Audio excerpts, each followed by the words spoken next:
अब next question है, जैसे सपोज तुमको दे दिया x cube plus y cube, x cube plus y cube जो है वो x cube minus y cube के साथ सरल भेद में है, ये ले लो।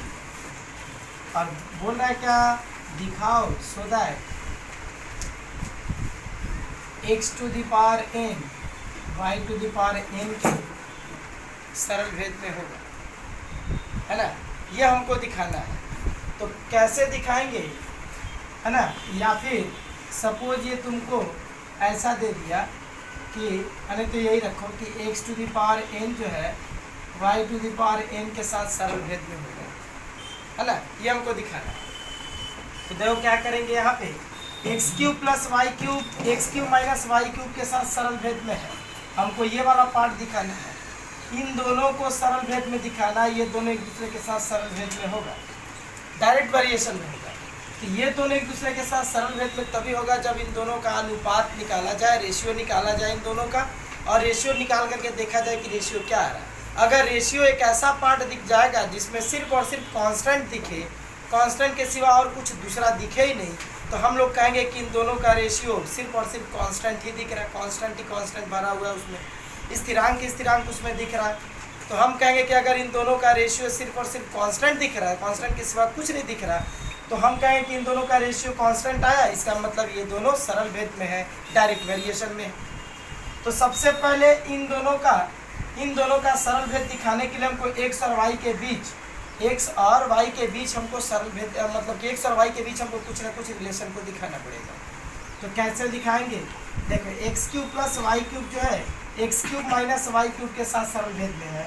तो कैसे, देखो x cube plus y cube, variation के साइन को अगर हम लोग हटाते हैं तो एक कांस्टेंट डूबता है, कांस्टेंट आता है, कांस्टेंट आ जाता है, तो इस कांस्टेंट को हम लोग के से इंडिकेट कर रहे हैं। वेरिएशन का साइन हटेगा, इक्वल टू आएगा और एक कांस्टेंट डूब जाएगा, और लिख देंगे कि के एक स्थिरांक है, के एक कांस्टेंट है। अच्छा, अब देखो एक्स और वाई वाले पार्ट को अगर हम लोग एक जगह रखेंगे तो यहाँ से हम लोग दो तरीका कर सकते हैं, दो मेथड से हम लोग कर सकते हैं। के को इंटू करके एक्स एक तरफ वाई एक तरफ, उस तरह भी कर सकते हैं, और चाहे तो हम लोग ये इस पूरे पार्ट को इस तरफ चेंज करके जोड़ भाग प्रक्रिया करके भी, कंपोनेंटो डिविडेंडो करके भी हम लोग इस सम को बना सकते हैं। दोनों मेथड हम तुम लोग को पिछले क्लास में हम समझाए थे।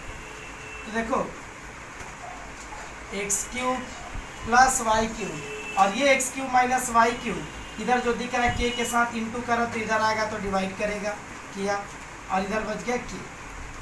तो अब देखो क्या करेंगे, देखो ऊपर नीचे संख्या सेम है, एक्स क्यूब वाई क्यूब का पार्ट ऊपर भी है और नीचे भी है, और प्लस माइनस के डिफरेंस में है। तो जब भी ऊपर नीचे जब डिजिट सेम होता है और प्लस माइनस के डिफरेंस में होता है, तो हम लोग वहाँ पे कौन सी प्रक्रिया, कौन सा मेथड अप्लाई करते हैं, तो जोड़ भाग प्रक्रिया। प्रोसेस का नाम हो जाएगा तुम्हारा कंपोनेंटो डिविडेंडो प्रोसेस, है ना। तो यहाँ पे लिखते हैं जोड़ भाग प्रक्रिया द्वारा।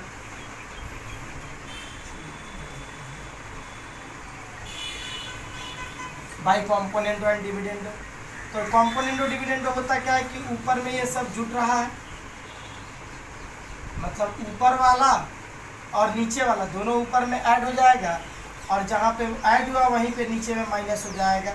मतलब इन दोनों को एक बार ऊपर में जोड़े तो नीचे में घटाए, यहाँ पे प्लस की जगह आ जाएगा माइनस एक्स क्यूब, फिर ये माइनस इंटू कर जाएगा minus minus plus y cube, मतलब ऊपर में जोड़ दिए नीचे में घटा दिए दोनों पार्ट को।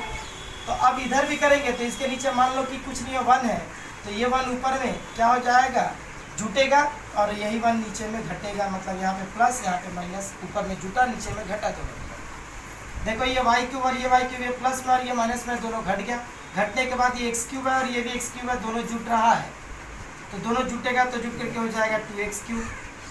फिर यहाँ पे एक्स क्यूब और एक्स क्यूब दोनों प्लस माइनस में दोनों अगर कैंसिल हो गया, घट गया, तो यहाँ पे वाई क्यूब और वाई क्यूब दोनों जुट रहा, जुट करके हो जाएगा 2y क्यूब। और इतने बड़े स्थिरांक के लिए हम लोग एक छोटा सा अपना एक स्थिरांक लेकर के चलेंगे, उतना बड़ा बार बार लिखने की जरूरत नहीं है। k प्लस 1/k-1, ये पूरा क्या है तुम्हारा कांस्टेंट का पार्ट है कि नहीं, k कांस्टेंट है, 1 कांस्टेंट है, मतलब ये जो पार्ट हमको दिख रहा है ये पूरा का पूरा कांस्टेंट का ही पार्ट है, इसमें कांस्टेंट के सिवा और कुछ नहीं है, ये पूरा कांस्टेंट का पार्ट है। तो कांस्टेंट के पार्ट को हटा कर एक नया कांस्टेंट लिख देते हैं k1, जो इस पूरे कांस्टेंट को ये इंडिकेट कर रहा है, उतना बड़ा बार बार लिखने की जरूरत नहीं, टाइम जाएगा। तो इसीलिए हम इस पूरे कांस्टेंट के लिए हम लिख दिए k1 और लिख देंगे कि k1 एक स्थिरांक है। k1 एक स्थिरांक है, k1 भी तुम्हारा क्या है, यहाँ पे कांस्टेंट है। तो 2 और 2 कैंसिल हो जाएगा, तो यहाँ पे होगा x³ बाई, जब y³ से k1 का इंटू कर देंगे क्रॉस इंटू, तो k1 इंटू y³ हो जाएगा। अब देखो x और y के बीच अभी भी मेरा कोई रिलेशन नहीं निकला। जब तक x और y के बीच पूरा रिलेशन पता नहीं चल जाए तब तक हम लोग इसको नहीं निकाल पाएंगे, चाहे इस तरह का कोई भी पद के बीच में रिलेशन हम लोग नहीं निकाल पाएंगे। तो यहाँ पे देखो हम x का वैल्यू निकालने जा रहे हैं। तो x का वैल्यू जब निकालते हैं तो देखो यहाँ से क्यूब हट रहा है, तो क्यूब हटता है तो इस तरफ का क्या निकलता है, क्यूब रूट। या फिर क्यूब रूट अगर तुमको नहीं समझ में आया कि क्यूब रूट कैसे हो गया, तो तुमको बताए थे कि लॉज ऑफ इंडिसेस में एक तरफ से अगर पावर दूसरी तरफ जाता है तो पावर उलट जाता है, उल्टा हो जाता है। इधर पावर अगर 3 है तो इस तरफ जाएगा तो 1/3 हो जाएगा, चाहे, और वही 1/3 क्यूब रूट बन करके आता है। तो यहाँ पे हो जाएगा तुम्हारा x = k1 y³। देखो तो जब ये पावर जब हटेगा, मतलब इस पूरे ब्रैकेट को हम लोग जब ब्रेक करेंगे तो क्या होगा कि ये 1/3 पावर k1 पे भी आएगा, k1 पे भी आएगा, और ये 1/3 पावर y पे भी आएगा, y³ पे। तो y³ इंटू 1/3, मतलब ये 1/3 k1 पे भी आया और ये 1/3 पावर y3 पे भी आया, तो दोनों पावर एक दूसरे से मल्टीप्लाई करता है, 3 इंटू 1/3। तो देखो 3 से ये 3 कट गया, और x = यहाँ पे k1 का पावर 1/3 है ना, तो ये पूरा एक तो थोड़ा सा माने कॉम्प्लिकेटेड सा पार्ट दिख रहा है, जिसको लेकर के सॉल्व करना आसानी नहीं दिखेगी। तो इसीलिए हम इस पूरे k1 का पावर 1/3 को हटा करके हम एक नया कोई कांस्टेंट डाल देते हैं k2। जहाँ जहाँ तुम सम को बनाओगे और जहाँ जहाँ तुमको कांस्टेंट का पार अलग अलग दिखेगा, कॉम्प्लिकेटेड सा दिखेगा, जिसको लेकर के हम लोग सॉल्व नहीं कर पाएंगे, तो उस कांस्टेंट ही और कोई दूसरा चीज़ नहीं, कांस्टेंट ही है, उस कांस्टेंट को हटा करके कोई नया कांस्टेंट डाल सकते हो, है ना, एक ही चीज़, ताकि मेरा सम क्या हो जाए, इजीली सॉल्व हो जाए। तो इस पूरे कांस्टेंट के लिए हम क्या कर रहे हैं, यहाँ से कांस्टेंट वाले पार्ट को हटा करके एक नया कांस्टेंट डाल दे रहे हैं, क्या, k2। इसको हटा करके k2 डाल दिए, और देखो ये 3 और 3 कट के यहाँ पे y का पावर 1 बचेगा, मतलब सिर्फ y। तो यहाँ पे हम लोग लिख सकते हैं कि k1 का पावर 1/3 = क्या बना, k2 बना। और ये k2 क्या है, ये भी मेरा कुछ नहीं है, एक स्थिरांक ही है, क्योंकि हम लोग स्थिरांक को हटा करके जो माने हैं वो k2 क्या है, स्थिरांक के कांस्टेंट ही है, k2 एक कांस्टेंट का ही पार्ट है। ये हो गया। तो x का वैल्यू क्या निकल गया, k2y। अब इसको निकालना है, देख रहे हैं क्या कि इन दोनों को क्या दिखाना है, इन दोनों को सरल भेद में दिखाना है, इन दोनों को डायरेक्ट वेरिएशन में दिखाना है। तो तुम लोग को हम बताए थे कि ये दोनों एक दूसरे के साथ सरल भेद में तभी दिखेगा जब इन दोनों का अनुपात निकाला जाए, रेशियो निकाला जाए, और इन दोनों का अनुपात, इन दोनों का रेशियो एक सरल भेद, एक स्थिरांक दिखे, कांस्टेंट टर्म दिखे। अगर इन दोनों का रेशियो अनुपात अगर स्थिरांक का पद दिखे, मतलब सिर्फ स्थिरांक दिखे, मतलब एक ऐसा टर्म दिखे सिर्फ जिसमें सिर्फ और सिर्फ कांस्टेंट ही कांस्टेंट नजर आ रहा और कुछ नजर नहीं आ रहा, तो हम कहेंगे कि इन दोनों का अनुपात स्थिरांक आया, स्थिरांक का पद आया, एक ऐसा चीज आया जिसमें कांस्टेंट ही कांस्टेंट दिख रहा, तो इन दोनों का अनुपात सिर्फ और सिर्फ स्थिरांक का पद आ रहा, मतलब ये दोनों सरल भेद में। क्यों, इन दोनों का अनुपात स्थिरांक का पद तभी आता है, अनुपात का मान स्थिरांक का पद तभी हम लोग पाएंगे जब दोनों सरल भेद में होता है। तो यहाँ पे लिखा जाएगा कि x⁴n वेरिएशन y⁴n सिद्ध करने के लिए या दिखाने के लिए, एक ही बात है, सिद्ध करने के लिए हमें x⁴n बाई y⁴n, मतलब इन दोनों का रेशियो को भिन्न में ले लेना, x⁴n बाई y⁴n, है ना, क्या दिखाना होगा, का मान स्थिरांक का पद, मतलब कांस्टेंट ही कांस्टेंट सिर्फ दिखाना होगा, स्थिरांक का पद दिखाना होगा। बोलो बात समझ में आया।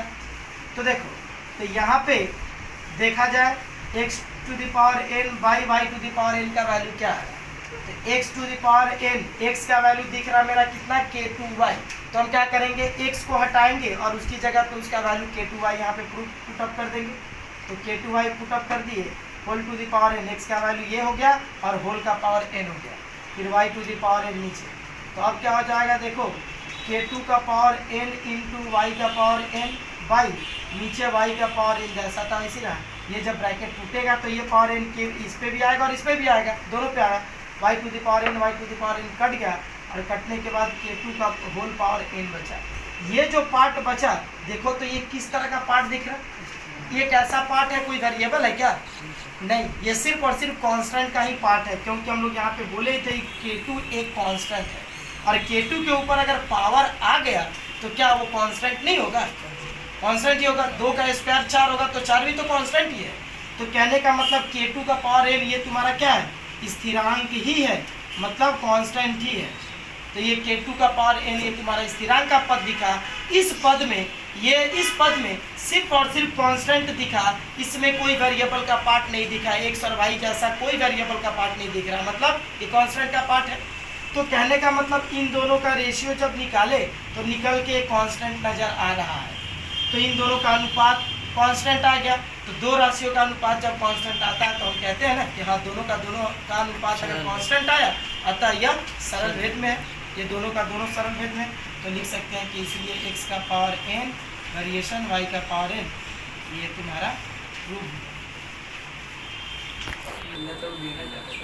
अब देखो नहीं देगा, तो अब जो बताने जा रहे हैं, जैसे सपोज x y के साथ सरल भेद में है ना, शॉर्ट क्वेश्चन टाइप का इसमें आता है, इस टाइप का x y के साथ सरल भेद में है ना, बिना सॉल्व किए कैसे समझेंगे कि हाँ यहाँ पे जैसे तुमको 4 तो 5 तो बहुत सारा ऑप्शन दे दिया, बोला x y के साथ सरल भेद में है तो x स्क्वायर वाई क्यूब के साथ सरल भेद में होगा कि एक्स क्यूब वाई स्क्वायर के साथ सरल भेद में होगा, या x का पावर n y के पावर n के साथ सरल भेद में होगा, या चौथा यहाँ पे तुमको सपोज दे दिया x का पावर 2n y का पावर n के साथ सरल भेद में होगा। इन चारों में कौन सा ऑप्शन सही होगा? तो कहने का मतलब ये 3 वाला ऑप्शन तुम्हारा सही होगा। लेकिन हम लोग डायरेक्ट कैसे करेंगे बिना सॉल्व किए?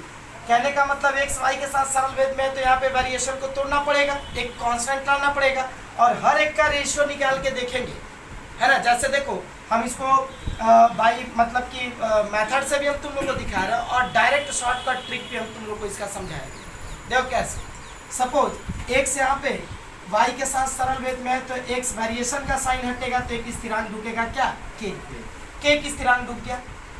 यहाँ पे लिख दिया जाएगा कि k एक कांस्टेंट है, k एक स्थिरांक है। अच्छा, अब हम लोग पहले वाले को हम लोग देखते हैं कि पहला वाला तुम्हारा दोनों का दोनों सरल भेद में है कि नहीं, ये देखा जाता है। तो हम लोग ये बात जानते हैं कि एक्स स्क्वायर और वाई क्यूब दोनों सरल भेद में तभी होगा जब इन दोनों का रेशियो कांस्टेंट का टर्म ही दिखे और कुछ नहीं दिखे। तो देखो इसका और इसका रेशियो हम निकाल रहे हैं, देख रहे हैं कि क्या आ रहा है। तो एक्स स्क्वायर, एक्स का वैल्यू देखो यहाँ पे दिख रहा है तुमको क्या, के वाई, एक्स का वैल्यू के वाई दिख रहा, पुटअप कर दिए, उसके ऊपर स्क्वायर बाई वाई। तो ये हो जाएगा तुम्हारा प्रूफ करके के square y square by y cube. अब देखो वाई स्क्वायर से ये कट जाएगा, नीचे आ जाएगा वाई, तो के स्क्वायर बाई क्या दिखा, वाई। अब देखो अब कोई बताओ कि ये जो पार्ट आया ये क्या सिर्फ कांस्टेंट का पार्ट है? नहीं सर, के स्क्वायर कांस्टेंट तो है मान लेते हैं, लेकिन वाई वेरिएबल है। वाई के बारे में यहाँ कुछ बोला है?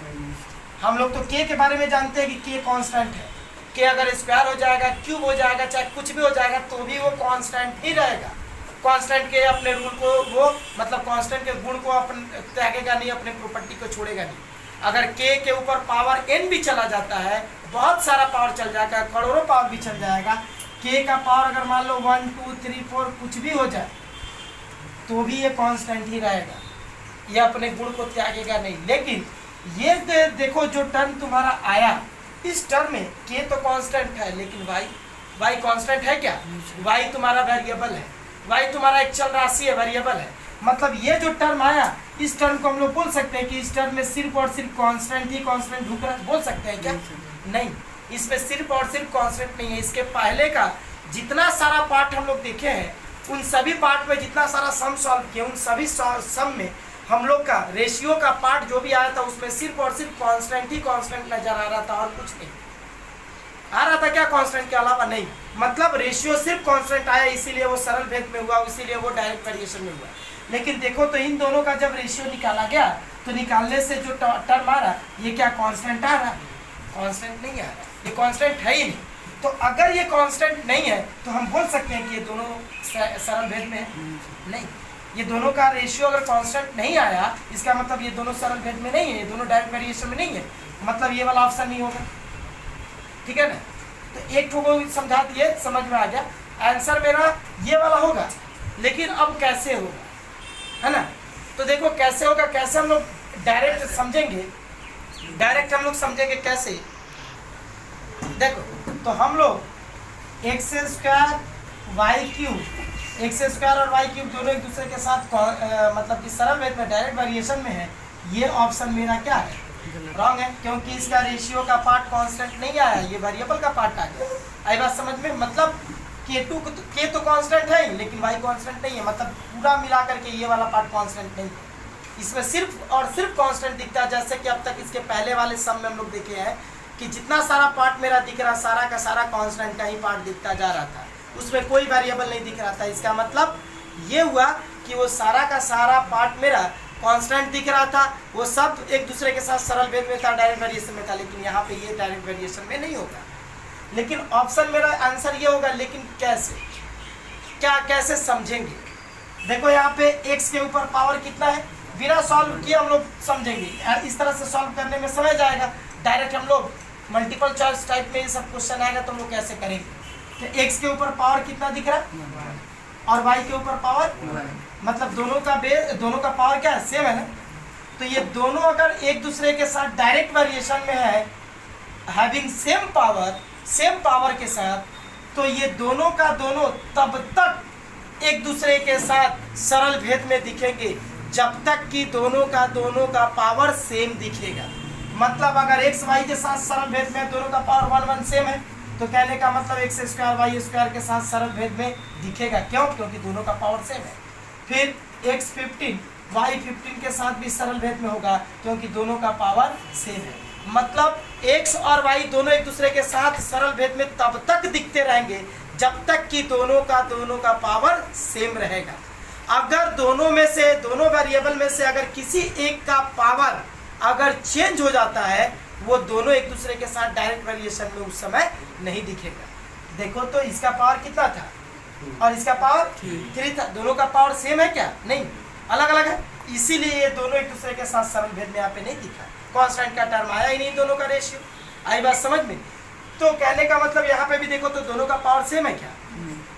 सेम नहीं है। इसका मतलब ये वाला होगा क्या? ये वाला ऑप्शन भी नहीं होगा, क्योंकि दोनों का पावर सेम नहीं है। ये वाला ऑप्शन दोनों का पावर देखो सेम है, यहाँ पे देखो तो इन दोनों का पावर सेम है नहीं, इसका पावर जो है इसका पावर वो नहीं है, दोनों का पावर अलग अलग है। तो ये थर्ड वाला ऑप्शन मेरा सेम है, मतलब कि सही है। क्यों? क्योंकि ये एक्स और वाई दोनों के साथ सेम पावर होकर के अगर दोनों एक दूसरे के साथ मतलब कि ये है वेरिएशन में है, तो ये दोनों अपना तब तक ये दोनों एक्स और वाई दोनों एक दूसरे के साथ तब तक वेरिएशन में दिखते रहेंगे जब तक कि दोनों का पावर सेम रहेगा। अगर पावर डिफरेंट हुआ दोनों का तो क्या हो जाएगा? वो वेरिएशन में नहीं दिखेगा, जैसे कि अभी मेरा आया। ठीक है, अब देखो फिर सपोज अगर रहता कि एक्स स्क्वायर वाई के साथ सरल भेद में है, ऐसा रहता क्वेश्चन कि एक्स स्क्वायर वाई के साथ सरल भेद में है, तब इन चारों में कौन सा ऑप्शन होता? एक्स स्क्वायर वाई के साथ सरल भेद में है, तब अगर हमको बोलना रहता, तब हमको दिखाना रहता कि इन चारों में तब ऑप्शन कौन सा होता? 4 नंबर। तो चौथा नंबर ऑप्शन होता ये वाला ऑप्शन होता, ये वाला। कैसे? क्योंकि देखो जरा गौर से कि यहाँ पे x का पावर कितना दिख रहा है 2 और यहाँ पे y का पावर 1। इसका मतलब ये हुआ कि यहाँ पे x का पावर 2 और यहाँ पे y का पावर 1 है। इसका मतलब यहाँ का जो पावर है और यहाँ का जो पावर है, इसका पावर इसका डबल है। तो ये दोनों तब तक एक दूसरे के साथ वेरिएशन में दिखते रहेंगे जब तक कि दोनों का पावर डबल दिखता रहे, एक का पावर दूसरे का डबल दिखता रहे। मतलब x के ऊपर का पावर y के ऊपर के पावर का डबल हो। जैसे ये तुम्हारा x पावर 6 y का पावर 3 के साथ दिखेगा। देखो इसका जो पावर और इसका जो पावर है, तो इसका डबल पावर इस पे है। यहाँ पे x पावर 30 y पावर 15, ये दोनों ऑप्शन ये होगा कि नहीं होगा? यहाँ पे भी इसका जो पावर दिख रहा है इसका डबल पावर यहाँ है, इसका पावर जो दिख रहा है इसका डबल पावर यहाँ पे है, मतलब ये बात सही होगा, ये दोनों का दोनों सरल भेद में होंगे। लेकिन अगर x का पावर 6 और यहाँ पे y का पावर अगर 4 हो तो ये क्या होगा? देखो तो इसका डबल पावर इस पर है, मतलब ये रॉन्ग होगा, ये दोनों सही होगा। आई बात समझ में? तो उसी तरह से x का पावर 2n और y का पावर n, देखो इसका डबल पावर इस पर है, इसका मतलब ये वाला ऑप्शन मेरा इसके लिए सही होगा। कुछ बात मेरा समझे कि नहीं समझे? तो पावर डिसाइड करता है, दो चल राशि अगर दी हुई है, दो अलग अलग टर्म दिया हुआ है, दो अलग अलग वेरिएबल्स है, उन दोनों वेरिएबल्स के ऊपर का पावर देखोगे। पावर क्या है? अगर ऊपर का पावर, अगर पावर के बीच का तुम लोग ये देखना, डिफरेंस देखना कि पावर के बीच का डिफरेंस क्या है, उसी डिफरेंस के अकॉर्डिंग वो अपना रिलेशन तब तक दिखाता रहेगा जब तक कि वो डिफरेंस पावर के डिफरेंस में होगा। आई बात समझ में? क्लियर हुआ यहाँ तक? तो ये तुम्हारा शॉर्ट क्वेश्चन को सॉल्व करने में ये तुम्हारा क्या होगा? काम आएगा, क्योंकि बिना सॉल्व किए हम लोग, विदाउट सॉल्व किए हम लोग इस बात को समझ पाएंगे डायरेक्ट एकदम। आई बात समझ में?